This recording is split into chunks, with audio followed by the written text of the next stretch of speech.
snow bit Silas Hale's knuckles as he wrestled the stubborn post back into Montana's unforgiving earth.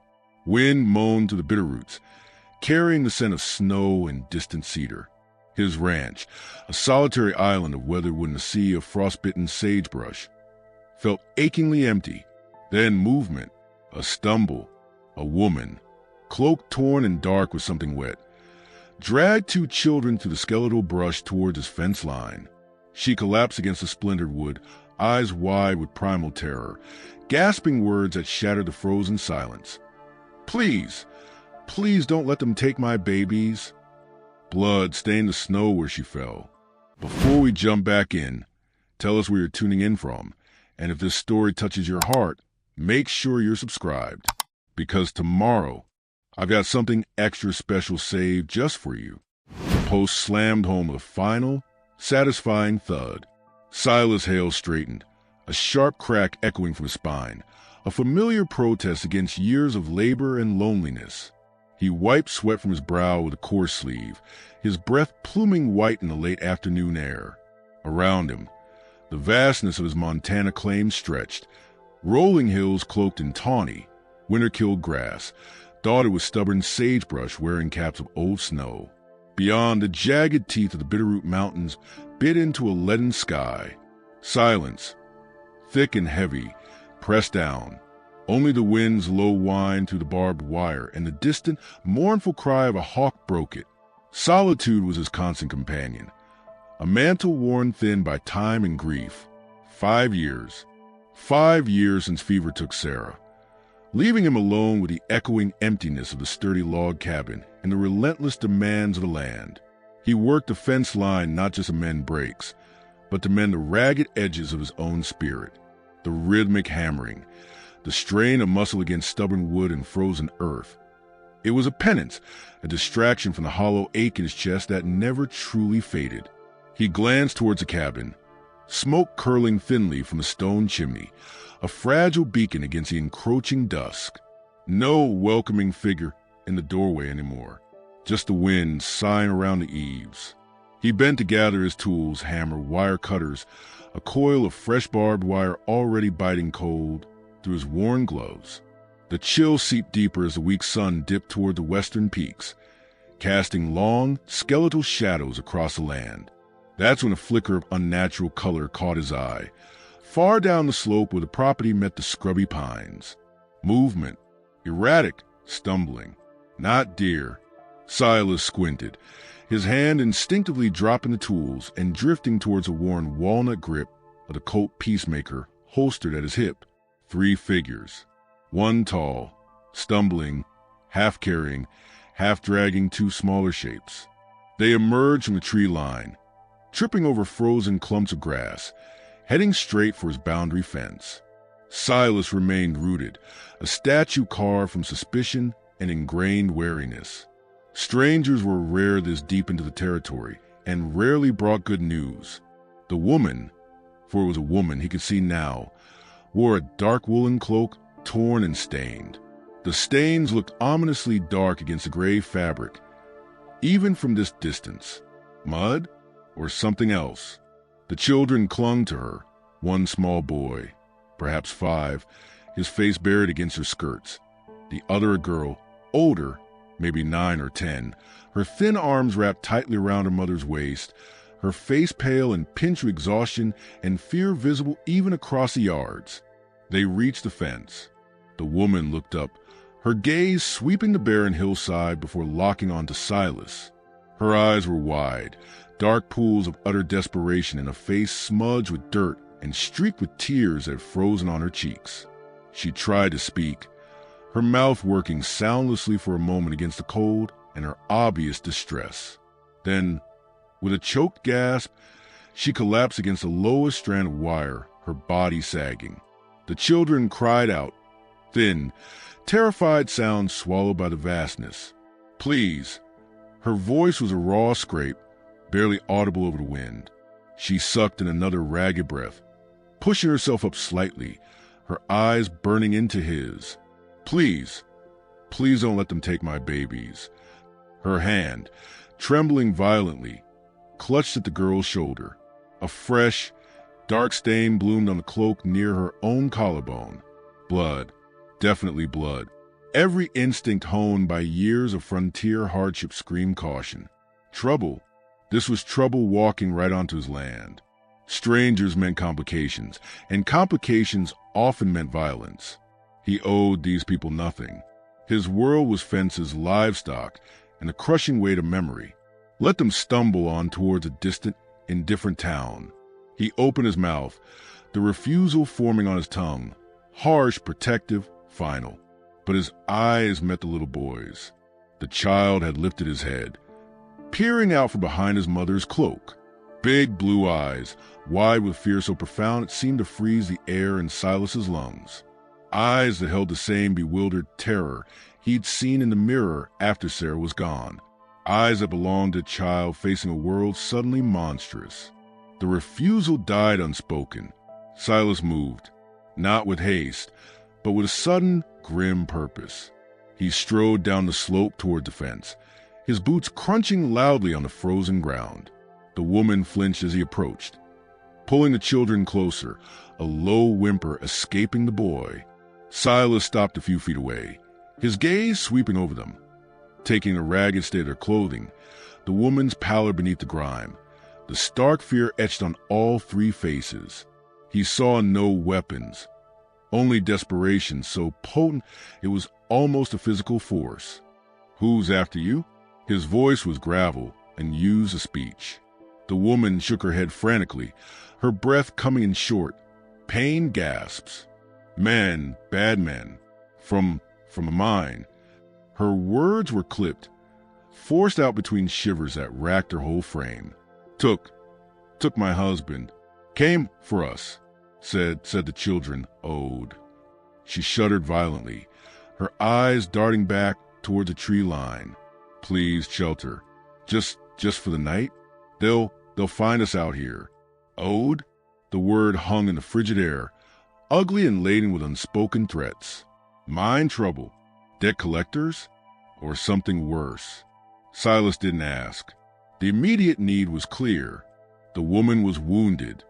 The children were freezing, and whoever pursued them wouldn't be far behind. "Can you walk?" Silas asked, his tone still gruff but lacking its earlier edge. She nodded, a weak, jerky motion. Yes, sir. Get inside the fence. Hurry." He stepped forward, his large, calloused hand surprisingly gentle as he lifted the sagging top wire. The woman pushed the children underneath first. The little boy scrambled through, his small boots slipping on the icy ground. The older girl followed, her movement stiff with cold and fear, but she kept a tight hold on her brother's hand. The woman tried to duck under, but a gasp of pain escaped her as the movement jarred her shoulder. Silas saw her wince, saw the fresh dampness spreading on her cloak. Without a word, he ducked under the wire himself and slid an arm carefully around her waist, taking most of her weight. She felt frighteningly light, fragile as a bird against him. She stiffened for a second, then sagged against the support, a sob catching in her throat. "Lean on me," he muttered, cabins up their eyes. The walk back felt interminable. The wind cut like knives. The children stumbled, the girls silently stoic, the boy whimpering softly. Silas focused on the ground, on supporting the woman whose breath hitched with every step. Her scent was a mix of wood smoke, fear sweat, and the coppery tang of blood. He kept his gaze fixed ahead, on the cabin's welcoming smoke, but his senses were stretched taut, listening, feeling the vast emptiness behind them. Were they watching even now? Were they closing in? He got them to the rough-hewn porch. "Wait here," he instructed the children, guiding the woman to the single step. Just a moment. He pushed open the heavy oak door, the warmth from the stone fireplace washing over him. He scanned the single room, simple, sturdy furniture, a bed in the corner, the remnants of his solitary supper still on the table. Sanctuary. For now. He turned back, ushering them all inside, shutting the door firmly against the cold and the unseen threat. The solid thunk of the bolt sliding home was the loudest sound in the sudden stillness. The warmth hit them like a physical blow. The little boy immediately started crying in earnest, great heaving sobs of relief and residual terror. The girl stood rigidly by the door, her eyes huge, taking in the unfamiliar surroundings. The woman swayed, her face ashen. Silas guided her to the only chair by the fire. "Sit." It wasn't a request. He moved to the hearth, grabbing the iron kettle hanging over the low flames and pouring hot water into a basin. He found clean rags, old shirts Sarah had mended a lifetime ago. He brought the basin and rags to the woman's side, kneeling stiffly. "Need to see that wound," he said, his voice low. "Can't help if I don't know what I'm dealing with." She hesitated, fear warring with pain in her eyes. She glanced at the children huddled together near the fire, the boy's sobs subsiding into hiccups. Then, with a trembling hand, she pushed the torn cloak aside from her shoulder. The fabric beneath was dark and stiff with dry blood. Silas gently peeled it back, revealing a gash just below her collarbone. It wasn't deep, thankfully more a long, angry graze, but it bled freely. A bullet's kiss. Too close. He soaked a rag in the warm water, wringing it out. "This'll sting." He pressed the cloth gently against the wound. She sucked in a sharp breath, her knuckles white where she gripped the chair arm, but she didn't cry out. Her eyes remained fixed on her children. "Name's Silas Hale," he said, working methodically, cleaning away the dried blood and grime. The silence stretched, broken only by the crackle of the fire and the boy's sniffles. "May," she whispered finally. "May Donovan. That's Alara." She nodded toward the girl. "And Benny." The boy looked up at the sound of his name, his blue eyes still swimming with tears. We were at Silver Creek. My husband, Daniel, he worked the assay office." Her voice hitched. He found something. "Proof," he said. "Proof they were cheating the miners. Skimming gold. Big men. Powerful men." She shuddered. "They took him last night. Said he was a thief. Came for us this morning. Said the debt needed settling. That the children were forfeit." The word forfeit fell like a stone. "Daniel," he told me to run. Told me to take the children and run east. Find the law. But they shot at us as we fled the cabin. Benny fell. I went back for him." Her voice broke. "That's when the bullet—" Silas listened, his hands steady on their task, his mind racing. Assay office. Skimming. Powerful men. It stank of corruption, the kind that festered in remote boom towns where money outweighed morals. Taking children as forfeit? That was pure savagery. He finished cleaning the wound, applying a thick pad of clean rag and binding it securely with a strip of linen torn from another old shirt. The bleeding had slowed to an ooze. "Rest," he said, rising. His knees protested. "You're safe here tonight." The words felt inadequate, perhaps foolish, but they were all he had. He turned his attention to the children. Benny was shivering violently despite the fire's heat, shock setting in. Alara watched him with unnerving stillness. "You too. Come here." He gestured towards a hearth. He rummaged in a chest near the bed, pulling out two thick, scratchy wool blankets Sarah had woven. He wrapped Benny tightly, the boy instantly burrowing into warmth, his crying finally quieting to exhausted hiccups. He draped the other blanket around Alara's shoulders. She didn't move to pull it closer, just stared at him with those haunted eyes. "Hungry?" Silas asked, moving towards a pot of beans simmering at the edge of the hearth. May nodded weakly. He ladled out 3 portions into tin bowls, adding chunks of hardtack. He handed one to May, one to Alara. Benny was already half asleep, cocooned in his blanket. Silas sat back on his heels, watching them eat with the ravenousness of the hunted. May ate mechanically, her gaze constantly flicking towards a small, ice-rimed window. He rose again, feeling the weight of the coat on his hip. He walked to the window, peering out into the deepening twilight. The vast, empty land seemed to hold its breath. Nothing moved but the wind-tossed sage. Yet, the feeling of being watched, hunted, intensified. He checked the heavy wooden shutters, ensuring the thick iron bar was secure. He moved to the door, testing the bolt again. Solid. He banked the fire, adding another log. The cabin felt suddenly smaller, charged with the presence of these fragile refugees and the invisible menace pursuing them. He turned back to the room. Benny was asleep now, curled into a small ball near the fire, his breathing soft and even. Elara sat beside him, picking at her beans, the blanket still draped loosely. May watched Silas, her eyes reflecting the firelight, filled with a gratitude that felt like a burden. "Thank you, Mr. Hale," she whispered. "You didn't have to—" He grunted, uncomfortable with the sentiment. "Got a roof, got a fire." He gestured vaguely. "Couldn't leave you out there." He looked at Benny's sleeping form, the innocence of it a stark contrast to the violence that had driven them here. A memory surfaced, unbidden. Sarah, holding a neighbor's baby, her face soft with a longing they'd never had time to fulfill. The ache in his chest flared, sharp in the cold outside. He picked up his rifle, a Winchester 73 leaning by the door, and methodically checked the action. The sound loud in the quiet room. The metallic clack-clack made May flinch. "Get some sleep if you can," he said, his voice low and rough. "I'll keep watch." He settled into the room's only other chair, positioned to face both the door and the window, the rifle resting across his knees. The fire crackled. Benny sighed in his sleep. Elara finally pulled the blanket tight around her shoulders, resting her head against the hearthstones, her eyes closing, though Silas doubted she truly slept. May leaned her head back against the chair, exhaustion etched deep into her features, but her eyes remained open, fixed on the shuttered window. Hours crawled by.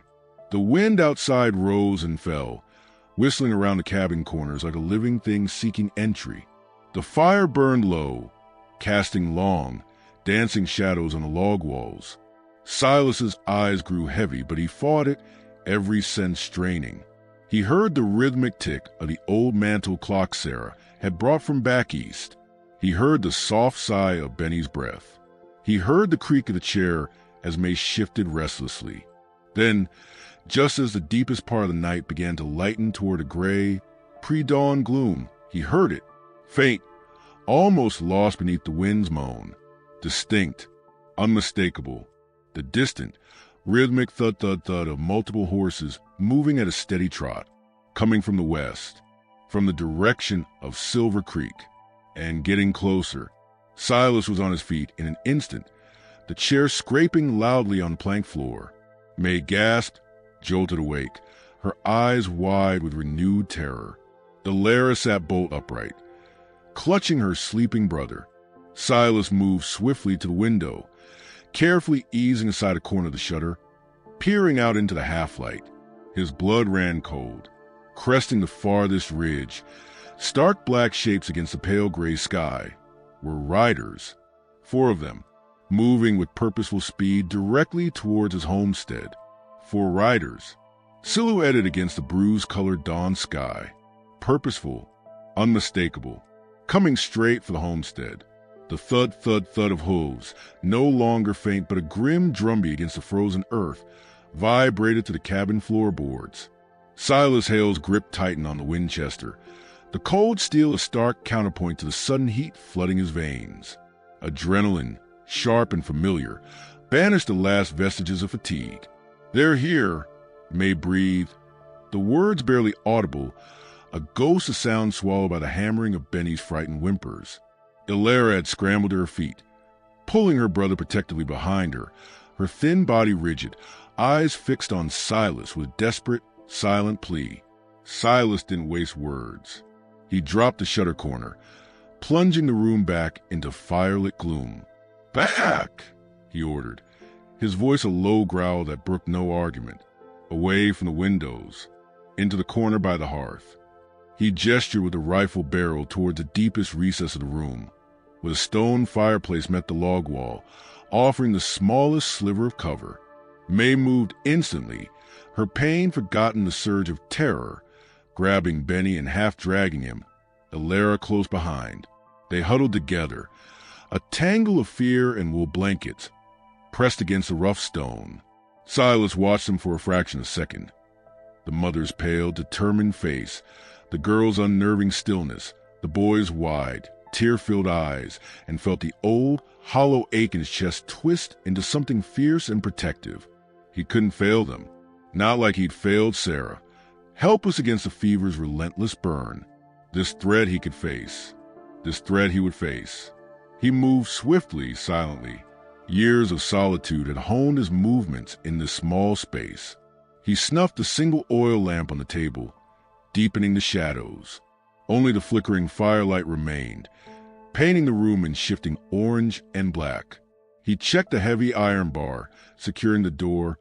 Solid. The shutters were latched from the inside with thick wooden bolts. Not impregnable, but strong. It would take effort, noise, time. Positioning himself sideways to the shutter front window, he eased the Winchester's barrel through a narrow gap between the shutter slats, resting the stock firmly against his shoulder. His view was restricted, a slice of the gray dawn world. The frost-whitened porch planks, the skeletal branches of the lone cottonwood near the well, and the rise beyond where the riders would crest. The drumming hooves grew louder, a rhythmic thunder that vibrated in Silas's teeth. He could hear the snort of a horse, the jingle of harness. They weren't trying for stealth now. They wanted him to know they were coming, to instill fear. They crested the rise, emerging from the dip like dark specters materializing from the earth. For men, bundled against the cold in heavy coats and mufflers, hats pulled low, they reined in their horses about 50 yards out, just beyond the split-rail corral where Silas's own solitary bay mare shifted nervously. The lead rider, a broad-shouldered man on a powerful black gelding, scanned the cabin, his gaze lingering on the shuttered windows, the bolted door. His face was obscured by shadow and scarf, but his posture screamed authority, a coiled tension. Silas sighted down the barrel, centering the bead on the lead rider's chest. His finger rested lightly on the trigger guard. The cold air he drew into his lungs tasted metallic, like old blood. One of the other riders, a leaner figure on a restless paint, nudged his horse forward a few paces. He cupped his hands around his mouth. His voice, when it came, was harsh, carrying clearly on the still cold air. "Hail! Silas Hale! We know you're in there." A pause. The only sound was the wind sighing through the pines and Benny's muffled sob from the corner. "We ain't here for trouble with you. We want what belongs to us. The woman and them brats. Hand 'em over and we ride out peaceful." Silas didn't answer.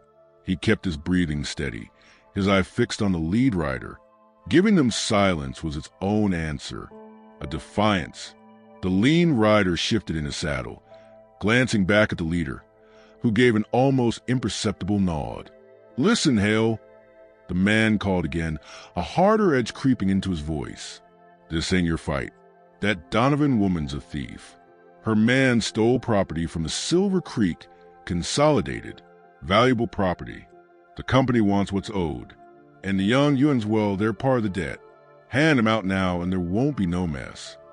Property, debt. May's terrified words echoed in Silas's mind, said the children were forfeit. A cold fury, colder than a Montana dawn, began to seep through him. Taking children for a man's supposed crime? That wasn't law. That was savagery dressed in greed. He finally spoke, his voice pitched low, but carrying with the clarity of a rifle shot. "Ain't nobody here but me. You got the wrong place." He kept the Winchester steady. A low chuckle came from the lead rider, a sound like rocks grinding together. He nudged the black forward, stopping just outside the corral fence. He pulled down his scarf slightly, revealing a square jaw shadowed with stubble and a mouth set in a cruel line. "We tracked em right to your fence, Hale. Saw the blood on the snow. Saw the little footprints leading to your door. Don't play us for fools." He leaned forward slightly in the saddle.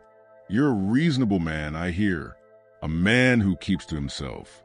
Don't throw your life away for some thieving woman and her brats. Open the door." "Track ends here," Silas stated flatly. "You're trespassing. Ride on." The lead rider's eyes, small and dark like chips of obsidian, narrowed. The easy pretense vanished. Last chance, Hale. His hand drifted towards the butt of the revolver, holster high on his hip. Silas shifted his aim minutely, the Winchester's bead settling squarely between those dark eyes. "First man steps off his horse onto my land," he said, his voice devoid of all inflection, "dies. Your choice." A heavy silence descended, thicker than the morning frost. The horses stamped, blowing plumes of steam. The wind moaned through the bitter roots in the distance. The lean rider looked tense, his hand hovering near his own gun. The other two, stouter men who had hung back, shifted uneasily.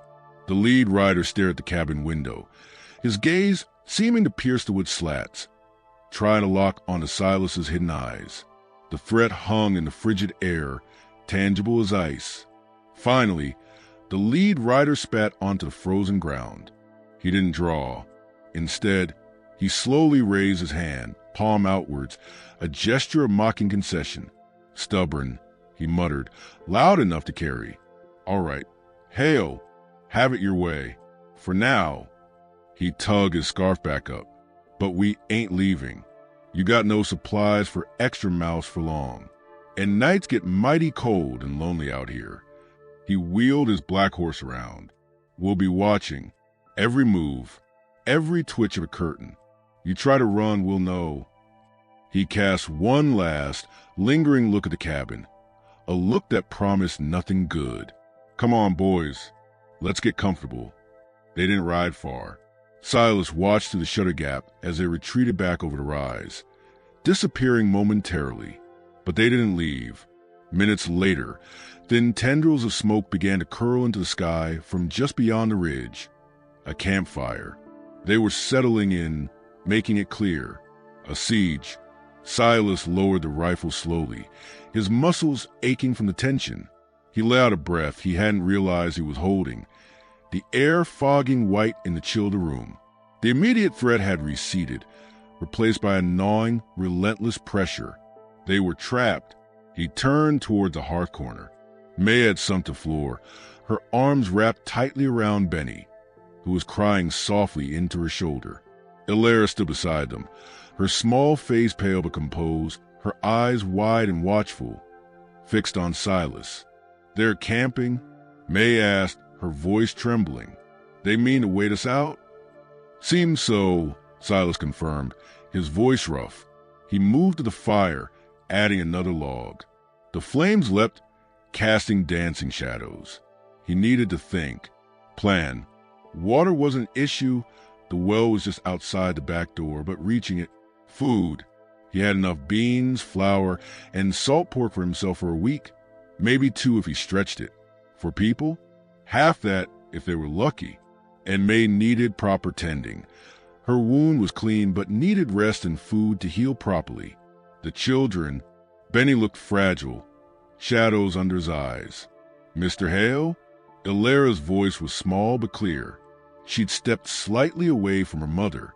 "The man, the one who talked. I seen him before. At Silver Creek. He came to our cabin sometimes. Talked to Pa.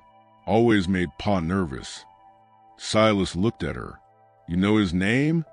Ilera shook her head slowly. "Pa, just called him the foreman. But I heard Ma tell Pa once, after he left, she said, that Virgil King gives me the shivers." She wrapped her arms around herself. He looked at me and Benny like we was calves at auction. Virgil King. The name settled like a lead weight in Silas's gut. He hadn't heard it, but the title foreman for the Silver Creek Consolidated meant power, ruthlessness. It explained the man's chilling confidence. He wasn't just hired muscle. He was the company's fist out here. May looked up sharply at the name, fresh fear flashing in her eyes. "Keen," she whispered. Daniel found his signature on the falsified weight logs. Keen was skimming the gold dust himself, blaming it on or quality'd it. She clutched Benny tighter. "He's the one who took Daniel. Said he'd make an example of him. And of us." Silas absorbed this. Greed and corruption, personified in Virgil Keane, camped just over the rise. The stakes felt higher, more personal. This wasn't just about debt. It was about silencing witnesses, crushing anyone who threatened Keane's scheme, including children. The day crawled past, each hour stretching like taffy. Silas kept watch, rotating between the front and back windows, peering through the shutter slats. He saw movement occasionally beyond the ridge, a man fetching firewood, the glint of sunlight on a rifle barrel. They were vigilant, watching. He tended to the necessities with grim efficiency. He risked a quick dash to the well just after noon, when the sun was highest, rifle at the ready. He filled every bucket and pot he had. He checked on his mare in the barn, a sturdy bay named Dusty, giving her extra feed and water. He saw no sign of the riders near the outbuildings, but the feeling of being observed was constant, oppressive. Inside, the cabin felt smaller, the air thick with tension and the scent of wood smoke, fear, and the simple, homely smell of beans simmering. Silas shared out the meager meal. Benny ate listlessly. Ilera ate methodically, her eyes constantly darting towards the windows. May picked at her food, her face drawn with pain and worry. As dusk began to paint the sky in shades of violet and orange, casting long, eerie shadows across the frozen ranch yard, Silas found Benny standing near the table, looking at a small, carved wooden horse Silas had whittled years ago, a half-forgotten project gathering dust. "Horsey," Benny whispered, pointing a small, grubby finger. Silas grunted. He picked up the small figure, roughly carved, little more than a suggestion of head, body, and legs. He'd started it when, after Sarah, a distraction that lost its point. He held it out to the boy. Benny hesitated, then snatched it, clutching it to his chest like a treasure. He didn't smile, but the terror in his eyes softened, just for a moment. "Used to carve things," Silas found himself saying, his voice unusually soft in the quiet. He wasn't looking at Benny, but at the fire. For my wife, Sarah. Saying her name aloud felt strange, like touching an old wound. She liked little things. Birds, rabbits. He fell silent, the memory of physical ache. He hadn't carved since she died. The joy had gone out of it. May watched him from her corner, a flicker of understanding in her exhausted eyes. "She must have cherished them," she said quietly. Silas just nodded, the lump in his throat too large for words. He looked at Benny, holding the crude horse, and felt a strange, protective pang. This child, clinging to a small comfort in a world gone mad, like a spark of innocence needing shelter. Later, deep in the cold heart of the night, Silas took the watch while May and the children tried to sleep, huddled together on a pallet of blankets near the fire. The wind had picked up again, howling around the eaves, masking other sounds. The fire had burned low to embers, casting a dim, pulsating glow. The cabin creaked with the cold. He stood by the front window, peering into the inky blackness beyond the shutters. Nothing moved, only the wind and the sigh of the sleeping children. He strained his ears, listening past the gale for any sound, a snapped twig, a muffled cough, the creak of saddle leather. Nothing. Then a different sound, faint, almost lost beneath the wind's roar. A soft, rhythmic scritch, scritch, scritch, like something being dragged lightly across wood. It came from the side of the cabin, the west wall, near the small, shuttered window that looked towards a barn. Silas froze, every sense screaming alert. He held his breath, listening intently. The sound stopped. Silence, except for the wind. Then, after a long minute, it started again. Scritch, scritch, scritch. Deliberate, steady, slowly, silently.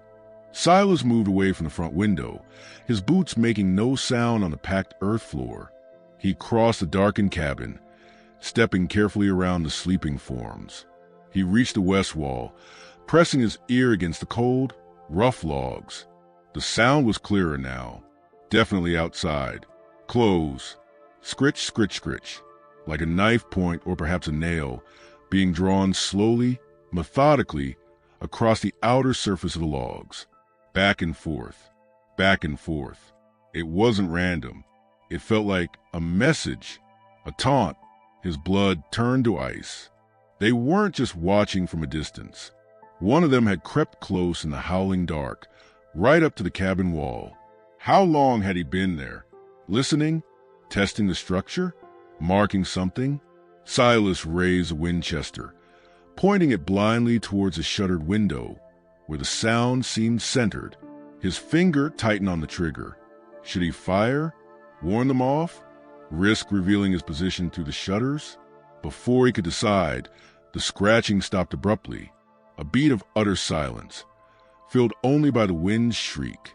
Then a new sound, a soft, wet thump against the base of the wall, right below the window, like something heavy and yielding being dropped into the snow. Silas waited, straining every nerve. He heard nothing more. No retreating footsteps, just the relentless wind. After several agonizing minutes, the tension coiling in his shoulders like overwound wire, Silas knew he had to look. He had to know what they'd left. He moved the back door, the one facing away from the ridge and the riders' camp. He eased a heavy iron bolt back, millimeter by millimeter, the scrape of metal unbearably loud in the tense quiet. He opened the door just a crack, the freezing wind blasting in, carrying the scent of snow and pine. He peered out into the moonless night. Nothing moved in the yard. The barn loomed darkly. The well stood silent. He slipped out, closing the door softly behind him, the cold biting through his coat instantly. He moved like a shadow along the side of the cabin, rifle ready, senses screaming. He reached the west wall near the small window. The wind whipped at him. He looked down. There, lying in the trampled snow at the base of the logs, was a dark, lumpy shape. Silas knelt, his breath pluming white. He reached out, his gloved fingers brushing against something cold, wet, and matted. Fur. He lifted it. It was heavy. A rabbit. A snowshoe hare. Freshly killed. Its neck was broken. But that wasn't what stopped Silas's breath cold. Someone had tied a thin strip of rawhide around its hind legs, and knotted into the rawhide was a small, crude figure, whittled roughly from a piece of pine, the shape of a child, a tiny, faceless doll.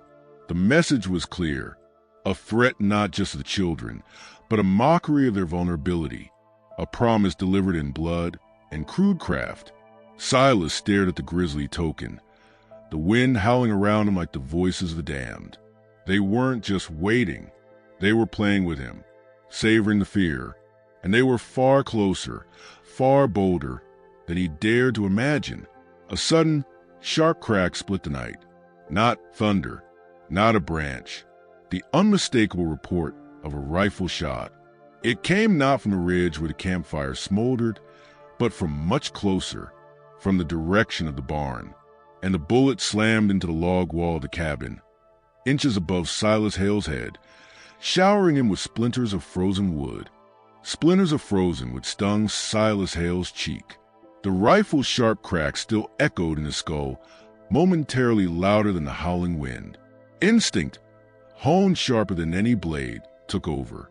He flung himself sideways, away from the cabin wall, hitting the snow-covered ground hard, rolling behind the meager cover of the well's stone foundation. His Winchester, slick with snow, was already coming up, his eyes scanning the ink-black void towards the barn. Nothing, just the wind whipping snow devils across the yard. The barn a darker blot against the night. The shot had come from there, or near there, close, too close. His heart hammered against his ribs, a frantic drum against the cold silence that followed the shot. They weren't just watching from the ridge. They were inside his perimeter, playing deadly games. The cabin door creaked open a sliver. May's pale face, etched with terror, peered out. Silas! Her voice was a strangled whisper. Get back! Bolt it! Silas hissed, his gaze never leaving the barn's shadowed outline. He heard the door shut, the heavy bolt thudding home. Good. He was exposed, but they were safe behind thick logs for now. The grisly token, the dead hair with an obscene child figure, lay discarded in the snow where he dropped it, a message of pure malice. Silence stretched, taut and brittle. The wind moaned.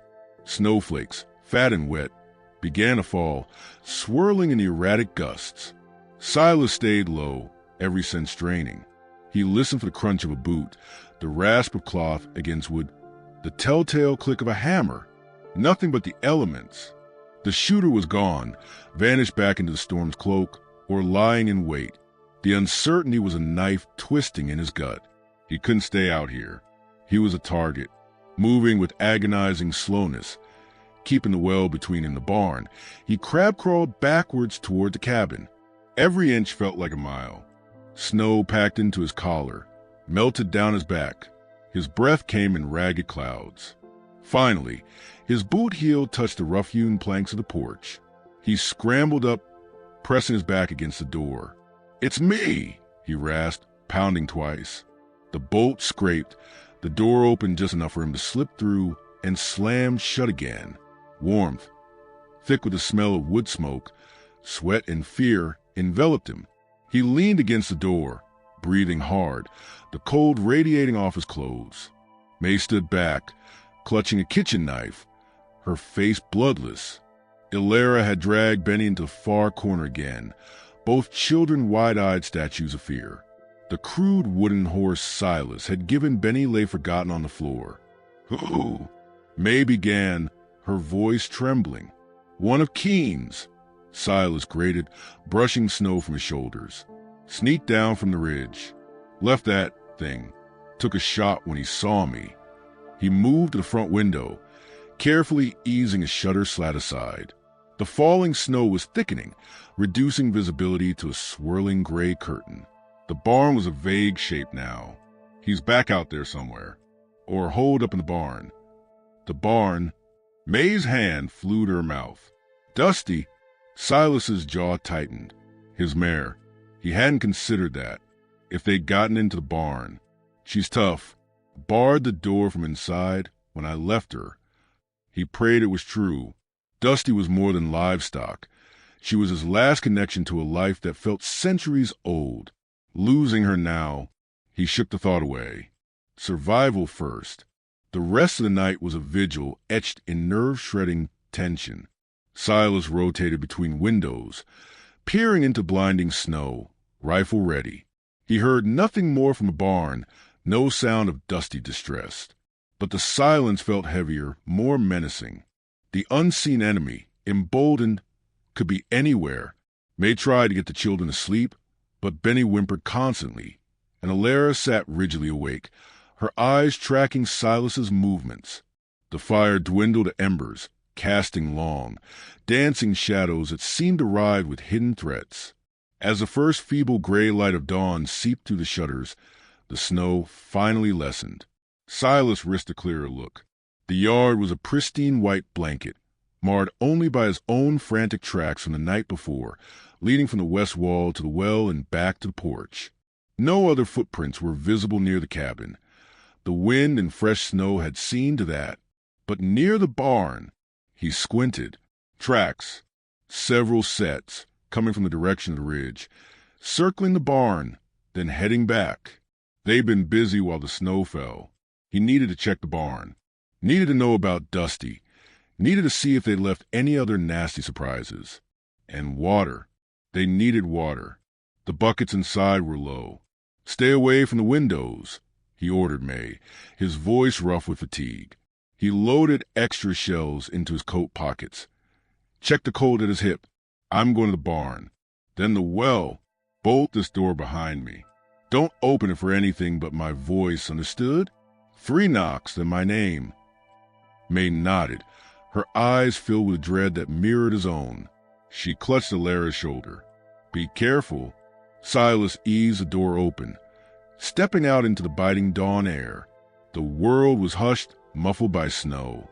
His breath plumed thickly.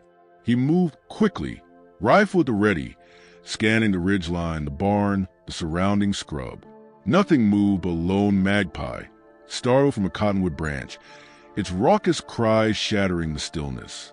He reached the barn door. The heavy timber bar he'd slid into place from the inside was still there undisturbed. Relief washed over him, cold and sharp. He unbarred it and pushed the door open cautiously. Dusty whickered softly from her stall, tossing her head. She seemed unharmed, though skittish. Silas scanned the shadowy interior.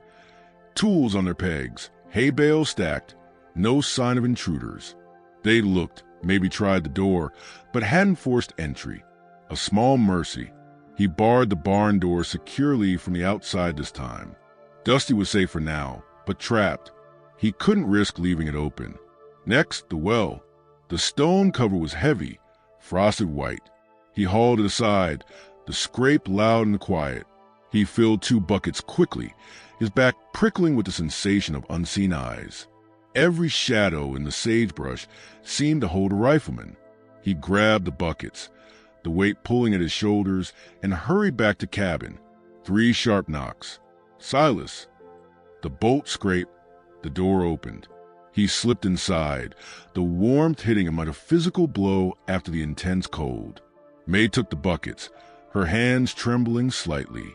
Barn secure. Dusty's fine, he reported, setting down his rifle and stamping snow from his boots. Thank God. May breathed. She looked exhausted, dark smudges under her eyes, her shoulder wound clearly paining her. She busied herself with the water, refilling the pot on the fire for gruel. Silas moved to the west window, the one near where the shot had originated. He peered out carefully. The tracks near the barn were clear now in the flat light. 4 sets of boots churning the snow. They'd approached, circled, retreated. But something else caught his eye near the base of the cabin wall, partially covered by drifted snow. A small, dark object. He hesitated. Another token? A trap? He couldn't leave it. Easing the back door open again, he stepped out, rifle ready. He approached the spot cautiously. It wasn't another dead animal. It was a small, leather-bound book, water-stained, worn. He'd picked it up with his gloved hand. No inscription. He flipped it open. Pages of cramped, handwritten notes. Lists of numbers. Dates. Initials. Columns labeled weighed in, a saved value. Weighed out, discrepancy. The discrepancies were significant, circled in red ink. At the bottom of one page, a single name was written with heavy emphasis. Keene, Daniel Donovan's proof. Say records. Silas's blood ran cold. Keene hadn't just wanted them silenced. He wanted this book back. It was the key to his theft, the evidence that could hang him, and Silas now held it. He slipped the book into his coat pocket and hurried back inside. He showed it to May. Her eyes widened in recognition, then filled with fresh tears. Daniel's ledger, she whispered, touching the cover reverently. He hid it the night they came. Said if anything happened, it had to get to the territorial marshal in Helena. That Keene owns a sheriff in Silver Creek. She looked at Silas, desperation warring with fragile hope. It's all there, everything he stole. The weight of the little book felt immense. It wasn't just lives they were protecting now, it was justice, or the hope of it, a dangerous, tangible thing. Later that morning, as weak sunlight tried to pierce the cloud cover, May sat by the fire, attempting to mend Benny's torn shirt with clumsy fingers. The boy was listless, playing silently with the wooden horse on the floor. Ilera watched Silas clean his Winchester, her expression unreadable. Daniel, he wasn't a fighter, May said softly, not looking up from her stitching. Her voice was thick with memory. He was quiet, loved numbers, loved finding the truth in them.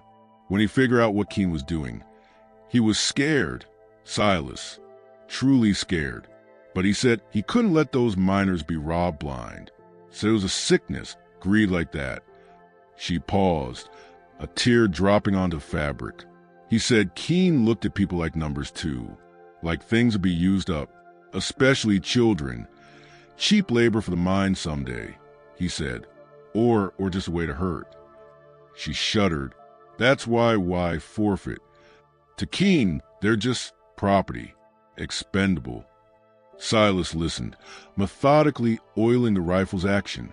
The snick-snick of the lever was a familiar rhythm. He thought of Sarah, her laughter like wind chimes on the porch, her gentleness, taken not by a man's greed, but by indifferent fever. The helplessness had been a different kind of torture. Here, he had a target, a reason to fight. He looked at Benny, so small, so trusting in his silent play. At Alara, old beyond her years. At May, her strength fraying but unbroken. He wouldn't let Keen turn them into numbers. Sarah, he began, the name unfamiliar on his tongue in company. He cleared his throat. She wanted children. Badly. We were trying. Then the fever. He stopped, unable to say more. The old ache, dull by time, flared fresh and sharp. He met May's gaze. Ain't letting him take yours. May's eyes held his, a silent understanding passing between them, forged in shared loss and defiance. Benny, sensing the shift, crawled over and leaned his head against Silas's knee. Silas stiffened for a second, then slowly, hesitantly, rested a large, callous hand on the boy's soft hair. A fragile connection. The day passed under a suffocating blanket of watchfulness. Silas saw movement on the ridge, a rider outlined briefly against the sky. They were still there, waiting. The presence of the ledger in his pocket felt like a burning coal. He needed a plan. Getting to Helena, over 100 miles through treacherous winter terrain, with Keen's men hunting them, seemed impossible. Holding out in the cabin was a slow death sentence. They needed an edge. As afternoon faded towards another early dusk, Silas decided to risk another water run. He needed to see if the riders were getting bolder. He approached the well cautiously, scanning the ridge, the barn, the surrounding brush. Nothing. He filled one bucket quickly. As he turned to grab the second, a faint sound caught his ear. Not the wind, a low whistle. 2 short notes, then one long, coming from the direction of the creek. 50 yards east of the cabin. He froze. It wasn't a bird. It was too deliberate. A signal? He strained his ears. Silence. Then, a moment later, it came again. The same pattern. 2 short, 1 long. Was it one of Keen's men? A scout reporting position? Or something else? It felt different from a night's malice. Cautious, almost furtive, he finished filling the second bucket, his senses screaming.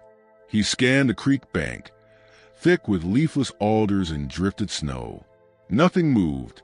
He hauled the buckets back, the whistle echoing in his mind. 3 knocks. Silas. Back inside, the whistle nagged at him. Heard something, he told May, setting down the water. By the creek. A whistle. 2 short, 1 long. Repeats. May frowned, thinking, I don't know. Daniel sometimes whistled, but not like that. She looked worried. A signal? Between them? Maybe. But it hadn't felt like a triumphant signal. It felt like a question, a call in the wilderness. He pushed the thought aside. Paranoia was a luxury he couldn't afford. Night fell, deep and cold. The wind had died down, leaving an eerie stillness. Silas took the first watch, positioned at the front window. The snow glowed faintly under a sliver of moon that broke through the clouds. The ridge was a dark hump. No campfire glow tonight. Were they moving in the dark? Hours crawled by. The cabin creaked. Benny murmured in his sleep. May's breathing was shallow and quick from her palate. Alara seemed awake, her eyes glinting in the firelight. Then a new sound. Not a whistle, not a shot. A soft, rhythmic thumping, coming from beneath the cabin. Thump, thump, thump. Silas went rigid. He held his breath. It wasn't the wind. It wasn't the settling logs. It was too regular, too deliberate, like something or someone tapping on the foundation timbers from below. Thump, thump, thump. He moved silently away from the window, pressing his ear to the rough plank floor near the hearth. The sound was clearer here.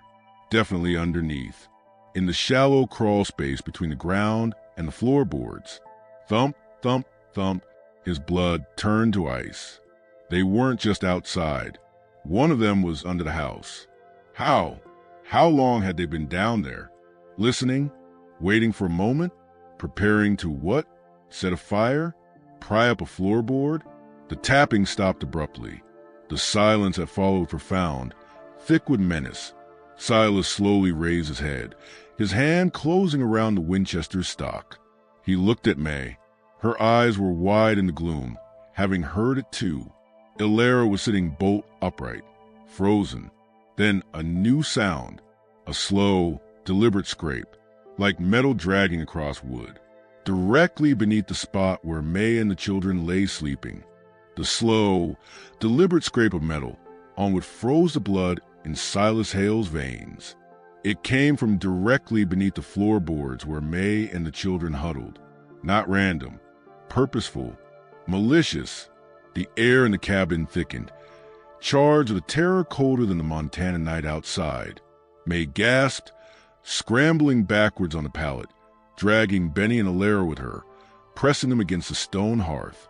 Her eyes, wide and white-rimmed, locked onto Silas. Ilera stifled a cry, her hand clamped over her mouth. Benny whimpered, burying his face in his mother's skirts. Silas didn't hesitate. He moved with the lethal silence of a stalking cougar. He snatched the oil lamp from the table, turning the wick low to cast a weak, dancing pool of light. With his free hand, he grabbed the Winchester. The crawlspace access was a small, rough-cut trapdoor near the back corner of the cabin, usually hidden beneath a braided rag rug. He kicked the rug aside. The scraping stopped. The sudden silence was worse. What were they doing down there? Setting a charge? Prying up a board? Silas dropped to his knees beside the trapdoor. It was secured by a simple iron hook. His fingers, steady despite the adrenaline surging through him, fumbled for a second before lifting it. The hinges protested with a thin, rusty shriek that sounded deafening in the tense quiet. He lifted the door a crack. Dank, frigid air, smelling of wet earth, mold, and something else, something metallic and sharp, like gun oil, wafted up. Pitch blackness yawned below. He lowered the lamp, its feeble glow barely penetrating the gloom, illuminating only the first few feet of hard-packed dirt floor and the rough-hewn beams supporting the cabin above. "Stay back," he hissed over his shoulder to May, his voice a gravelly whisper. "Cover the children. Be ready." He swung his legs into the opening, then lowered himself down. The crawl space was barely 3 feet high, forcing him into a painful crouch. The cold earth seeped through his trousers instantly. He set the lamp down carefully, its light throwing monstrous, leaping shadows on the dirt walls and the underside of the floorboards. Cobwebs, thick with dust, draped like ghostly shrouds. He raised the Winchester, scanning the cramped, shadowed space. Nothing moved. No sound but his own harsh breathing and the frantic thudding of his heart. He moved forward, inch by agonizing inch, the rifle stock cold against his cheek. The air was thick, suffocating. His senses screamed alertness, straining for any sound, any flicker of movement beyond the lamplight's reach. He reached the spot directly beneath the hearth. The earth here was disturbed, scuffed. Kneeling, he examined the support beam overhead. Fresh gouges marred the ancient wood. Deep scratches, as if made by a pry bar or a large knife. Someone had been trying to weaken the beam right under where May and the children slept. A cold fury, colder than the earth beneath him, ignited in Silas's chest. This wasn't just capture, this was murderous intent. Then his boot kicked something, a small, hard object lying in the dirt. He picked it up, holding it near the lamp. It was a metal token, roughly the size of a silver dollar, stamped with a crude design, a pickaxe crossed with a shovel. Silver Creek Consolidated Mine. And below the tools, a single initial, K. Keen, his mark, a calling card left in the filth. A promise. A faint sound reached him, not from within the crawl space, but muffled through the earth, the distant rhythmic crunch of boots on snow. Moving away, heading back toward the ridge. They'd done their dirty work and retreated. Silas stayed low, listening until the sound faded completely. The danger under the house had passed, for now, but the threat remained, embedded in the scar above him and the cold token in his hand. He examined the damage beam. They'd made progress, but it would hold. For how long? He needed to shore it up. Fast. He backed out of the crawl space, replacing the trapdoor and dragging the rug back over it. He stood, brushing dirt from his knees, his face grim in the lamplight. May watched him, her eyes pleading for answers. They were under us, Silas stated flatly, holding up the mind token. Keen's men tried to weaken the support beam, right under where you lay. He saw the blood drain from May's face, saw Lara pull Benny closer. They're gone now, back to the ridge, but the beam's damaged. He moved immediately. He found a thick length of seasoned oak he'd been saving for repairs, and a hammer. He lifted the trapdoor again. Hold the lamp, he ordered Alara, his tone leaving no room for refusal. The girl, though trembling, took the lamp firmly, holding it steady as Silas maneuvered the heavy timber into the crawl space. He followed, hammer and nails clenching his fist. The work was awkward, brutal in confined space.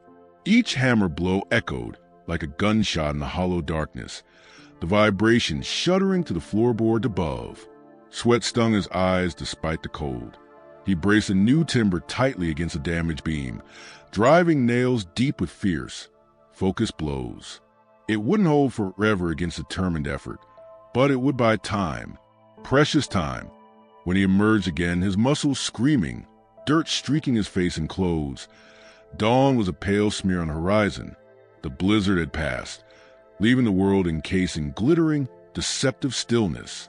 He barred the back door with extra timber, then checked every window shutter, every beam, his movements driven by a desperate urgency. The cabin felt less like a refuge and more like a fragile shell. May silently heated water and handed him a cloth. As he washed the grime from his hands, she spoke, her voice thin and brittle. Daniel, he knew they'd come. That last night, after he hid the ledger, he told me Keen had done this before.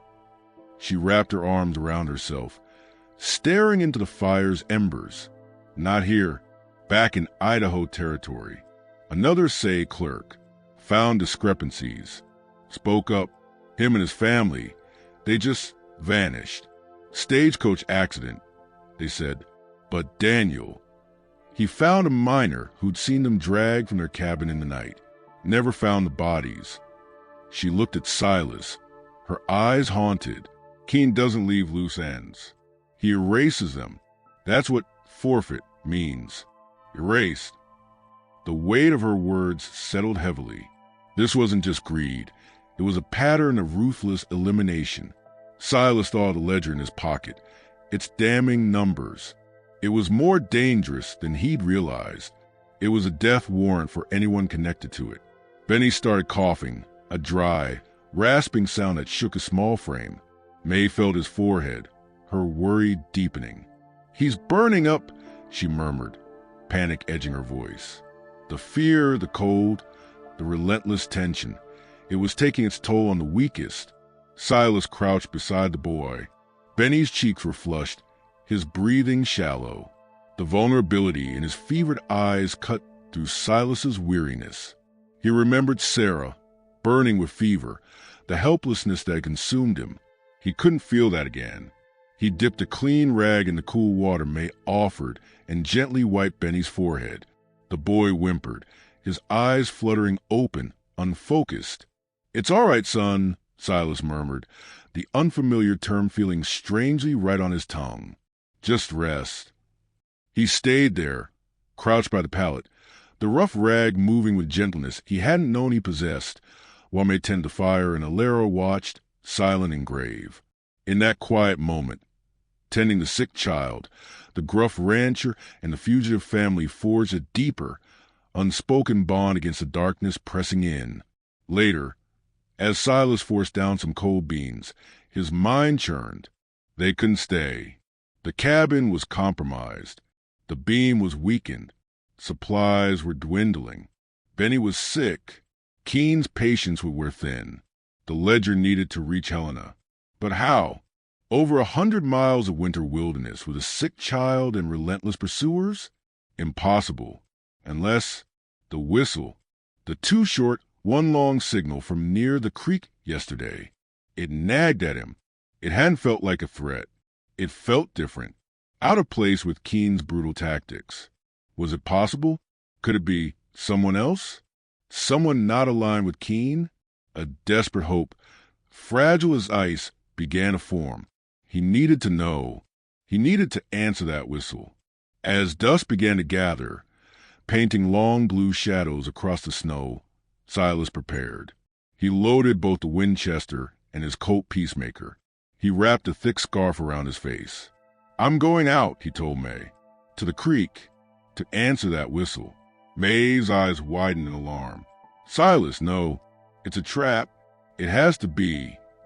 "Maybe," he conceded, checking the rifle's action. "But it's the only card we gotta play that ain't theirs. We can't hold out here much longer. Benny needs more than we got." He saw the fear warring with understanding in her eyes. "Bolt the door behind me. Same as before. 3 knocks." He slipped out into the biting twilight. The snow crunched loudly under his boots, each step feeling exposed. He moved away from the cabin. Towards a creek bank 50 yards east, a dark line of alders and willow choked with snowdrifts. He scanned the ridge constantly, the barn, the open ground. Nothing moved. The world was eerily silent. The only sound his own breathing and the crunch of snow. He reached the edge of the frozen creek. The ice was thick, covered in snow, the water gurgling faintly beneath. The alders formed a dense, skeletal thicket. He stopped listening. Only the wind sighing through bare branches. He felt exposed, a perfect target. Taking a deep breath, he raised his fingers to his lips. He blew 2 short, sharp whistles. Then one long, clear note. The sound cut through the stillness, startlingly loud. He waited, every nerve ending raw. His hand resting on the Colt at his hip. Seconds stretched into an eternity. Had he imagined it? Was it truly a trap? Was a rifle sight even now centering on his chest? Then, from deep within the alder thicket on the opposite bank, barely audible over the wind, 2 short whistles. Then one long. Silas's breath caught. He whistled again, same pattern. A pause. Then, from the thicket, a figure emerged. Not boldly, but cautiously, keeping to the deep shadows of the alders. Small, slight, bundled in a heavy, nondescript coat and wool hat pulled low. A hand gestured, beckoning him closer toward the cover of the trees. Hope, treacherous and fragile, flared in Silas's chest. He took a step forward onto the snow-covered ice of the creek, toward the beckoning figure in the shadows. Was this help, or the deadliest trap of all? He was halfway across the frozen creek when the sharp crack split the twilight air. Not a whistle, not the wind. The ice beneath his right boot gave way with a sickening groan, plunging his leg into the freezing, black water up to his thigh. The shock of the cold was a physical blow, driving the air from his lungs. He stumbled, throwing his weight backwards onto solid ice, the Winchester clattering from his grip. Before he could recover, before he could even shout, figures erupted from the snowdrifts along the near bank. 3 men he hadn't seen, camouflaged in white dusters over their heavy coats. They moved fast, silent, converging on him as he struggled, trapped and half-frozen in the icy water. The figure on the far bank vanished instantly back into the alders. It was a trap, a lure, and he'd walked right into it. Keen hadn't been on the ridge. He'd been right here, waiting. A rifle but slammed into the side of Silas's head. Stars exploded behind his eyes. The world tilted, blurred. He saw boots, white with snow, stomping towards him. Heard a voice, cold and familiar, Virgil Keen's, cutting through the ringing in his ears. Told you we'd be watching, Hale. Now, let's see about that ledger and them brats. The rifle but exploded white light behind Silas Hale's eyes. The world tilted, blurred into a nauseating swirl of gray sky, white snow and dark, stomping boots. The freezing water, clawing his trapped leg up to the thigh, was a shock that threatened to stop his heart. Keen's voice, cold and triumphant, cut through the ringing in his skull. Told you we'd be watching, Hale. Now, let's see about that ledger and them brats. Instinct, raw and desperate, overrode the pain and disorientation. As the three white-dustered figures closed in, hands reaching for him, Silas twisted violently in the icy trap. His free left leg lashed out, catching the nearest man square in the knee. Bone cracked. A howl tore through the frigid air. Silas used the momentum, throwing his upper body sideways, his hands scrabbling through slush for the Winchester he dropped. His fingers closed on cold steel just as another boot slammed into his ribs. Air whooshed from his lungs. He ignored it, bringing the rifle up in a blind, sweeping arc. The stock connected solidly with a jaw. Another grunt of pain. Enough. Keen's roar froze the skirmish. He stood on the solid bank, just feet away, a revolver leveled steadily at Silas's head. His face above the scarf was hard as the bitterroots themselves. Try that again, Hale, and I put one between your eyes right now. Then I take my time with the woman and the brats inside. Your choice. The ledger. Now. Silas lay panting, half submerged, the icy water sapping his strength, his ribs a firebrand. One man clutched his shattered knee, whimpering. The other two stood warily, their own rifles trained on him. Keen's eyes held no mercy, only the cold calculation of a man used to erasing problems. The ledger in Silas's coat pocket felt like a lead weight, soaked through. Handing it over meant death for them all. Keeping it meant a bullet now. He saw Sarah's face, not in sorrow this time, but in the fierce determination he'd loved. He saw Benny's fevered eyes, Alara's silent watchfulness, May's frayed courage. He met Keen's gaze. Ledger's safe, he rasped, stalling, his mind racing faster than a spooked Mustang. Not on me. Hit it. You want it, you need me alive. It was a thin thread of hope, spun from desperation. Keen's eyes narrowed. He took a step closer to the treacherous ice edge. Where? Before Silas could fabricate an answer, a sound shattered the tense standoff.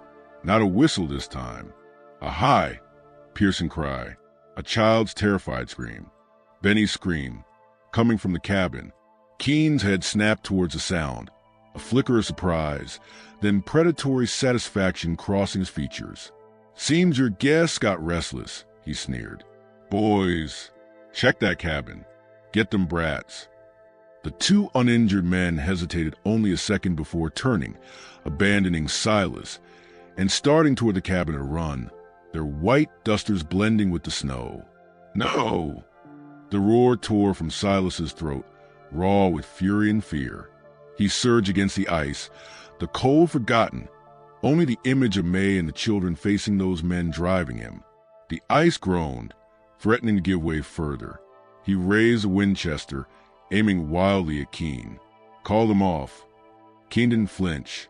His revolver remained steady. Dropped the rifle, Hale. Last warning. The cabin door burst open. May stood framed in the firelight. Alara clutched behind her. Benny wasn't with them. May held Silas's coat peacemaker in both hands, pointed shakily at the two approaching men. Stop right there. Her voice trembled but held surprising steel. The men paused, momentarily nonplussed by the armed woman. One chuckled darkly. Put that down, lady. Ain't gonna help you. Silas saw his chance. Keen's attention was split between him and the cabin. The man with the broken knee was groaning, weapon forgotten. With a grunt born of pure agony, Silas shoved himself backwards with his free leg, using the rifle for leverage. The ice cracked, but he gained a foot of purchase. He swung the Winchester away from Keen, towards a man closest to May. He didn't aim to kill, not with May and Alara, in the line of fire. He aimed low. The rifle barked. Snow exploded near the man's feet, spraying him with ice. He yelped, stumbling back. Chaos erupted. The second man near the cabin swung his rifle toward Silas. Keen, cursing, fired. The bullet snapped past Silas's ear, chipping ice. May fired the Colt. The shot went wide, but the noise was deafening. Ilera screamed. From the alder thicket on the far bank, where the whistling figure had vanished, a new sound erupted. Not a whistle, a shotgun blast. Boom! The heavy charge shredded the branches above the heads of the men near the cabin. They ducked, yelling in surprise and fear. A figure burst from the thicket, not cautiously now, but running full tilt across the ice. Small, slight, but moving with desperate speed. It was a young man, barely more than a boy, his face gaunt, eyes blazing with fury. He wore a worn miner's jacket. Arlo. Silas recognized him vaguely from Silver Creek. One of Daniel Donovan's younger helpers at the assay office, thought to have fled after Daniel's disappearance. Arlo skidded to a halt near Silas, pumping another shell into the shotgun, its twin barrels menacing Keen and his men. "Leave him be, Keen," he yelled, his voice cracking with adrenaline. "The marshal's coming. Rode hard from Helena. We sent word." Keen's face contorted with rage. "Liar!" He swung his revolver towards Arlo. Silas didn't think. He lunged, throw his body weight sideways, dragging his trapped leg with a sickening scrape against the ice edge. He crashed into Keen just as the gun fired. The shot went wild, tearing into the snowbank. They grappled, a tangle of limbs on the slippery bank. Keen was strong, fueled by fury. Silas was half frozen, injured, but driven by a deeper, protective fire. He got a hand on Keen's wrist, slamming it against a rock. The revolver flew, skittering across the ice into open water with a plop. At the cabin, the shotgun blast and Arlo's appearance had turned the tide. The two attackers, seeing their boss engage, one man down, and the threat of law approaching, exchanged a panicked look. One fired a wild shot toward the cabin door. May ducked back inside, pulling Ilera with her. The men didn't wait. They turned and ran, scrambling back toward the ridge where their horses must be hidden, abandoning their whimpering comrade. Silas and Keen rolled in the snow. Keen clawed at Silas's face, knees driving into his injured ribs. Silas saw stars, tasted blood. He brought his own knee up, connecting hard. Keen gasped. Silas seized a moment, driving a fist into the man's jaw. Keen went limp, stunned, panting, bleeding. Silas shoved the unconscious man away. He looked up. Arlo stood over him, shotgun trained warily on Keen. "You all right, Mr. Hale?" "Alive," Silas grunted. He looked toward the cabin. May was peering out again, the Colt still in her hand, her face pale but resolute. Ilera stood beside her. Benny's cries had subsided to weak whimpers inside. The marshal? True. Arlo nodded, his eyes scanning the ridge. True enough. Rode with Daniel before they took him. Daniel gave me copies of some pages. Told me to run if things turned bad. I hid. Saw May and the kids flee. Tracked them here. Saw Keen's men surround the place. Couldn't get close till now. Whistled. Hoped you'd understand it weren't them. He gestured toward the ridge. Marshal Cobb and 2 deputies. Should be cresting any minute. I lit out ahead to warn you, distract them.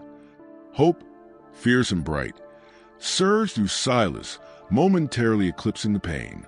He struggled to sit up, his legs screaming in protest. Still partially submerged. He fumbled inside his sodden coat. The ledger, the oilskin pouch Sarah had insisted he use for important papers, had done its job. The book was damp around the edges, but the damning numbers inside were intact. He pulled it out, a sodden lump of truth. Proofs here are low. Hoofbeats, distant, but growing louder, rapid. Coming from the east, not the west ridge where Keen's men had fled. 3 riders emerged from the tree-line, pushing their horses hard through the snow, their long coats flapping. The lead rider wore a silver star pinned to his lapel, glinting in the weak afternoon sun. Marshal Cobb. Keen groaned, stirring. Arlo nudged him sharply with a shotgun, but, "Stay down, you thief." The marshal reined in, taking in the scene. Silas half rose in the creek, Keen dazed on a bank, Arlo standing guard, the injured man groaning, the cabin door open with May and Alara watching. His gaze was sharp, missing nothing. "Silas Hale," he called, his voice carrying authority. "We're looking for a woman and 2 children, May Donovan, and a fella named Virgil Keene, wanted for fraud and murder." Silas held up the ledger, water dripping from it. "Got 'em all right here, Marshal." His voice was hoarse with exhaustion and relief. "Keene's yours. The Donovans are inside. Boy's sick." The next hours were a blur of controlled chaos. The deputy secured Keene and his injured man.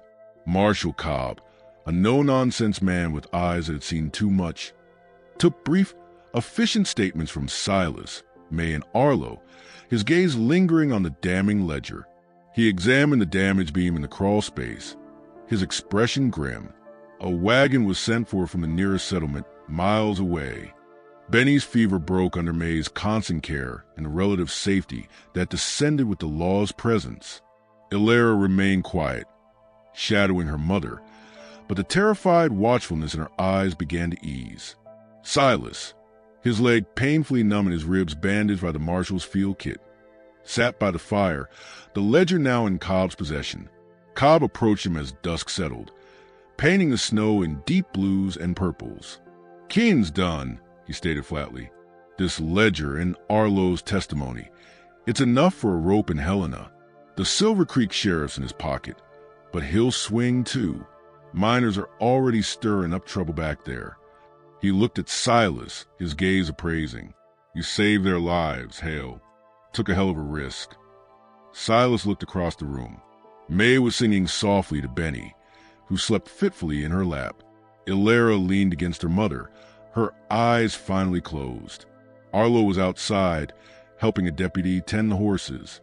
"Did what needed doing," Silas murmured. The weight of the past days pressed down, the fear, the violence, the near loss. But beneath it, a different feeling stirred. Not the old emptiness, but a weary, hard-won peace. Cobb nodded. "Wagon will be here by morning. Take you all to Helena. Get the boy proper care. See Keene hang." He clapped Silas on the good shoulder. "Get some rest." Silas didn't move for a long time after the marshal stepped outside. He watched the firelight play on May's face as she tended her children. He saw the lines of exhaustion, the lingering fear, but also a dawning relief, a fragile hope. He thought of Sarah. The carving he'd given Benny lay on the floor near the hearth. A simple thing, but a connection forged in shared terror and shelter. May looked up, catching his gaze. Her eyes held a depth of gratitude that words couldn't hold. "Silas," she began, her voice thick. He held up a hand, stopping her. No need for speeches. The understanding was there, in the quiet of the cabin, in the safety of the fire's warmth, in the soft breathing of the sleeping child. He looked toward the window. Outside, the vast Montana night stretched, cold and indifferent under a spray of stars. The Bitterroots were dark sentinels against the horizon. The fence line he'd been mending when May stumbled into his life felt like a lifetime ago. He wasn't alone on this patch of earth anymore. The silence wasn't just emptiness. It was a space filled now with the sounds of life he'd thought lost forever. The threat wasn't gone. Keene's men had escaped. Corruption ran deep, and the wilderness was always waiting.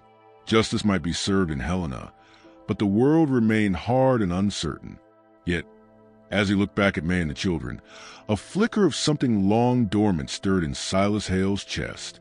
Not the sharp pain of loss, but the slow, tentative warmth of something new taking root.